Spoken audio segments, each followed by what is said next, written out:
Hey folks, SC Closer here. Friends call me Vic. The last story I did kind of reminded me of this story.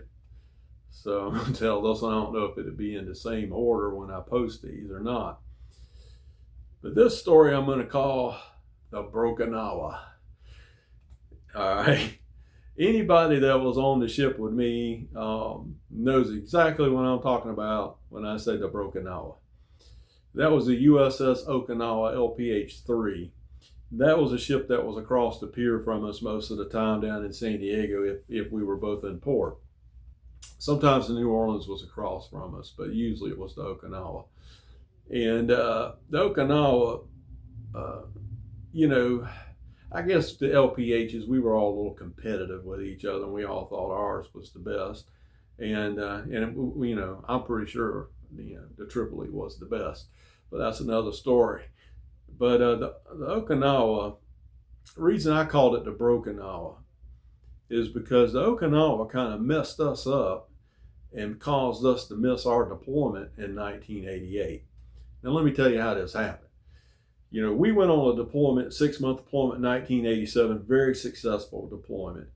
And we came back December 18th, 1987. All expectations were that we would be going on another deployment, within about 6 months, I believe, for another 6-month deployment. Well, somewhere during this period of time, the Okinawa left and went on a 3-month deployment. And so when they came back, we were supposed to take in their place and we were going to do another 6-month deployment. At least that's how I understand it. So when it was getting close to our deployment date, we got word that it had been put off for 3 months because the Okinawa had broken down. And I think they were in the Philippines or somewhere, and they were having repairs done.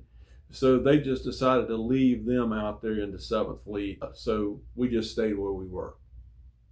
So anyway, we just stayed and we did our Southern Cal Ops and whatever else we had going on.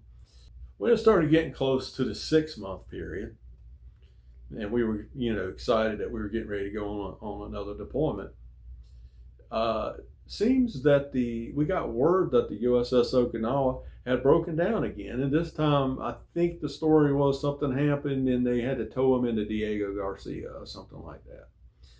So from what I understand, it took them a little while to get repaired. And so in any event, the next word we got was, well, they're going to let the Okinawa make a world cruise. And that's a year-long cruise.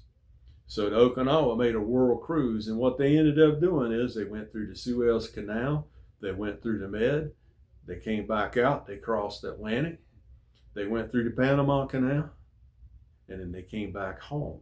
They had been gone a year. They came back to great fanfare. All right. When they came back, that ship looked orange. It was a brownish orange color. It was rusty. It looked like it had been through it. Okay. That's one thing, and I told you in the last episode when we kept our ship clean. When we came back from a deployment, we usually got back. We steamed pretty fast. We got back to the States a day or two early. We would anchor out and paint the ship, because none of our captains would ever let us come back into port looking like that. Okay. And we thought it was kind of aggravating because, we were ready to get home. But after seeing Okinawa come back, I understand. It's a matter of pride. It's a matter of pride. I guess they were just glad to be back. But we call them the BrOkinawa. During this time period, we had won 11 Departmental Excellence Awards. Those are called Department E's. Okay. And from what I understand, no other LPH in the fleet had won that many. And we had gotten engineering E, which is the big red E on the smokestack, saying that engineering department, we were the top engineering department for an LPH in the fleet. And I think the Okinawa had maybe 9, but they got the Battle Efficiency Award, which was the Battle E, which is a ribbon that you get to wear. They actually got that over us, although we got more excellence awards than they did, we were the only LPH, I think, to get battle E, I mean, to get the engineering E, but they made a world cruise. So they got the battle E for battle efficiency. Now, we all knew on the Triple E that they made a world cruise by default. If they hadn't kept breaking down, they would have came back. They wouldn't have even been gone 3 months. They would have come back, but they kept breaking down. So anyway, so that's why we call them the BrOkinawa. Anyway, and all my friends out there that were served on the Okinawa, you know we like to review.